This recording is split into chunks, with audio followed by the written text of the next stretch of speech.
राहुल दादा से बोलता है, दादाजी ये हरियाणा पुलिस का पेपर सिर पे आ गया और ये इतिहास याद ही नहीं हो रहा। ये राजा हर्षवर्धन कौन था? कुछ समझ नहीं आ रहा। दादा राहुल से बोलते हैं, अरे मेरे शेर, तू घबरा क्यों रहा है? किताब बंद कर और मेरी बात सुन। आज तुझे राजा हर्षवर्धन की ऐसी कहानी सुनाऊंगा कि पेपर में एक भी सवाल गलत नहीं होगा। सुन, बात बहुत पुरानी है। किताब में 590 ईसा पूर्व लिखा है, उसे ठीक कर लेना, वो 590 ईस्वी है।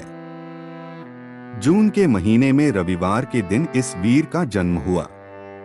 इसकी माता यशोमती थीं, जो पिता की मृत्यु के बाद सती हो गई थीं। सोच, जिस उम्र में तू स्कूल जाता था, मात्र 15 साल की उम्र में इस छोरे को राजा बनना पड़ा। राहुल दादा से बोलता है, 15 साल में? फिर तो इसके ऊपर बहुत जिम्मेदारी आ गई होगी। दादा राहुल से बोलते हैं, बिल्कुल। इसके बड़े भाई का नाम राज्यवर्धन और छोटी बहन का नाम राज्यश्री था। बहन की शादी कन्नौज के शासक ग्रहवर्मा से हुई थी।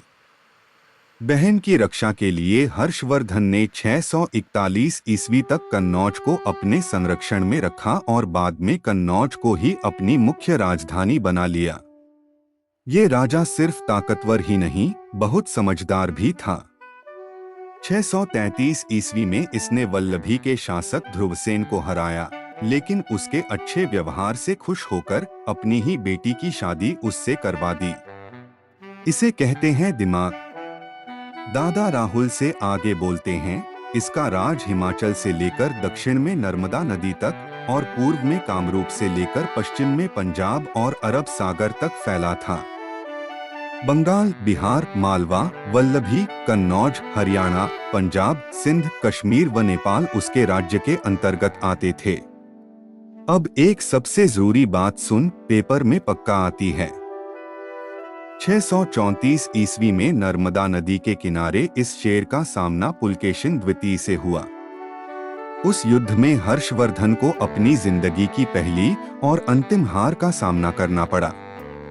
उसकी अंतिम जीत भी 634 ईस्वी में गंजाम प्रदेश की ही थी। राहुल दादा से बोलता है, दादाजी वो चीनी यात्री ह्वेनसांग भी तो इसी के टाइम पर आया था ना? दादा राहुल से बोलते हैं, शाबाश, बिल्कुल सही। ह्वेनसांग 636 ईस्वी से 644 तक इसके संपर्क में रहा। उसी के प्रभाव में आकर हर्षवर्धन ने बौद्ध धर्म की महायान शाखा को अपना लिया। इसका दिल इतना बड़ा था कि 643 ईस्वी में प्रयाग सम्मेलन में इसने अपना सब कुछ दान कर दिया, यहाँ तक कि अपने कपड़े भी, और अपनी बहन राज्यश्री के दिए पुराने कपड़े पहनकर वहां से विदा ली। दादा राहुल से बोलते हैं, राज चलाने के लिए इसकी टीम बड़ी तगड़ी थी।